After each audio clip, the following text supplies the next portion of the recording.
Hi guys, it is 12:55 p.m. on January 7th, the 178th day I'm doing this. Here is your daily dose of hope. And I have my other Winnie the Pooh sweatshirt on because I went to the doctor for my surgical checkup, and they said there's a risk of abscess, but that it's, the scars are looking good. And before that, I ended up watching a video, an interview about business. And it was just so interesting. It was like 1.5 or 2 hours long. I just found myself watching it in bed. And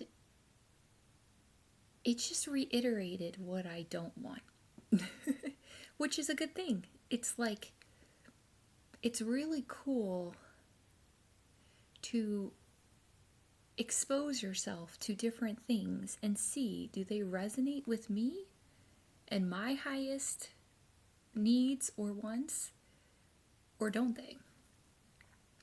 And it's not like business is bad, but the things he was saying, it was a very wealthy person. And I realized, wow, I could probably do that.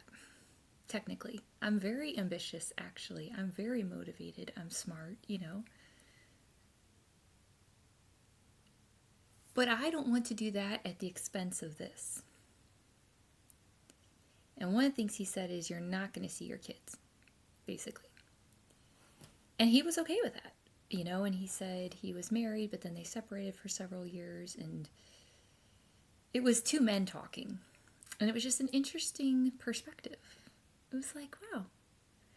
And at first I'm like, why am I watching this? I thought, because I've always said this, not like you have to debate, but in a debate, you're the strongest when you can hear the other side. If you can't even hear the other side, then how strong is your actual argument, right?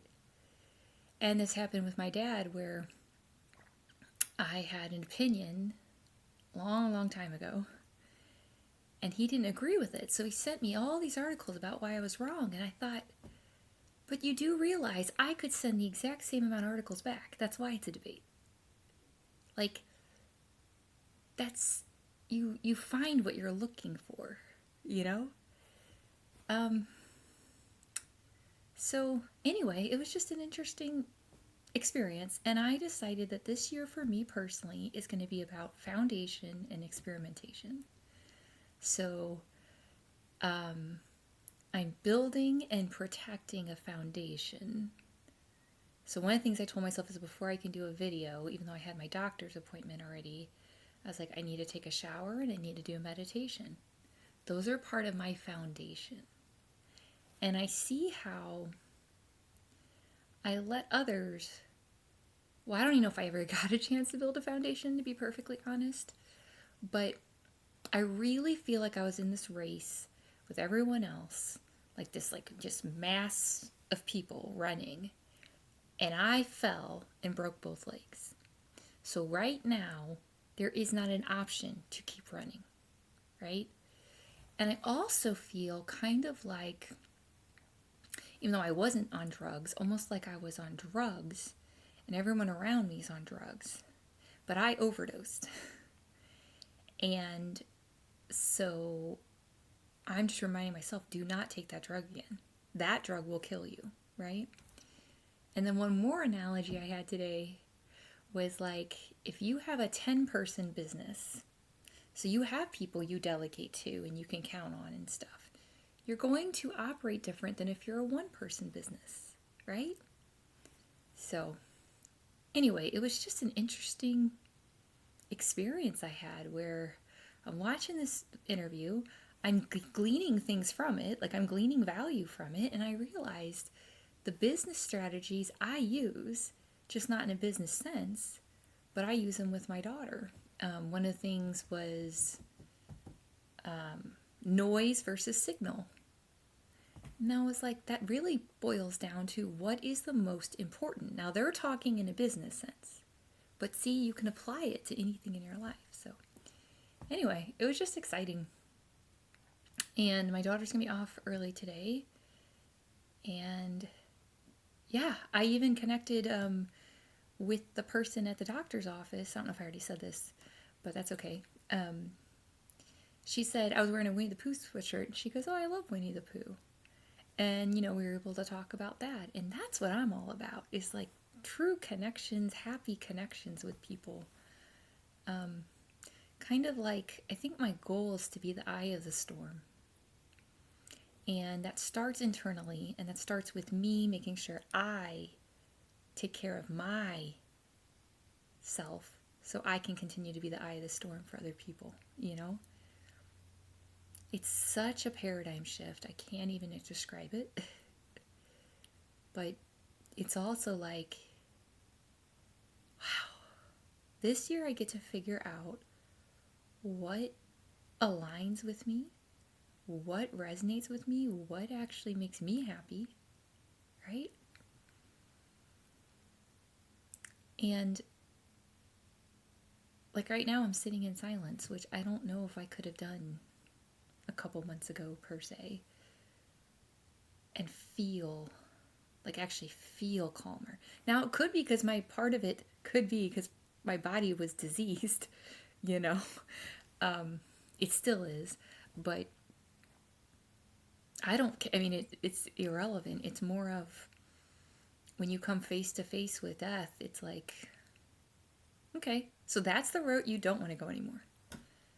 And if it's like, well, why are you even hesitating to possibly not go down that route? Well, because the few connections I might have locally, they might disappear because they might not understand. But I don't know, it was just this thing of, the interesting thing about the guy who was doing the interview and was so business focused and money focused and wealth is when he talked about his mom, he teared up. So I do think that being a truly present parent and like focusing on that, if you can, like if that's your life's path, it might not be monetarily valuable, but it's like invaluable. My daughter, to the extent I can control, because I am dealing with someone who counter parents, but she is never going to go through what I went through. I mean, that's miraculous, but it's not. It's every hard choice I made and continue to. And realizing that I provide peace for her, I provide safety, emotional availability, like the invisible but fundamental things. And in order to keep providing those, I need to take care of myself too, right? And just learning, like I said, signal versus noise. I was living in noise trying to get a signal, I guess. And when all that was ripped from me, even the possibility, like I did not want to spend Christmas by myself, but I did. I didn't want to be in massive physical pain and almost die, but that is what happened. And it's like, in a way, it's freedom, because it's like, okay, so what can we do in the meantime to possibly truly enjoy our lives? Not distract ourselves, but feel true enjoyment. And when you get to that base of a level where it's like, if I don't breathe, I'm gonna die, like that bad, it's almost like you clear the plate, because you just do.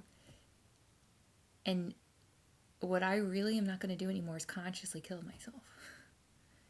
And I'm working every day. I'm continuing to, like I just did my meditation of staying conscious, staying awake, and like not having my body have to shout again to get my attention, but actually listening to it in these like micro moments, I'm creating a baseline of safety for myself that I never got to have.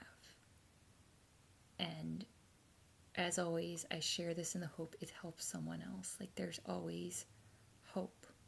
There really is. And I'm going to use that moment in the hospital as an anchor for me going forward.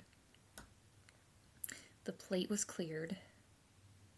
Now, I still have stuff I need to do, but within my power, every micro moment, every thought, right? Every choice I make that I can make is vital to keeping the ship going in the right direction. I don't even know what direction, but I know the wrong direction. So it's almost like I almost went off the cliff. So don't go towards the cliff anymore, you know? And as always, if none of this makes sense, that's perfectly fine. I feel like this is my kind of love letter to the world in the end. This is my legacy. Besides what I do for my daughter every single day. But like, this is what I can provide. And yeah, let me know if any of this helps. Like I said, I'm also doing the ADHD friendly pockets of time, which is making a massive difference already, because it allows me to feel a sense of progress every day, which is very important to me as just a human being and a soul. And I think that's what's happening, is my soul is going to lead this year. So it's just incredible. It's like an inside out transformation, which I was already doing for other people, but I was not doing for myself. I was doing it at the expense of myself. That's the truth. So now it's about putting things into my account, you know. So anyway, I'm going to lay down, though, before my daughter gets home so I can be present for her. But I love you. Remember, you are the sky. You were here yesterday. You're here today. You will be here tomorrow. You deserve to be here every single day. Love you guys. Have a great day.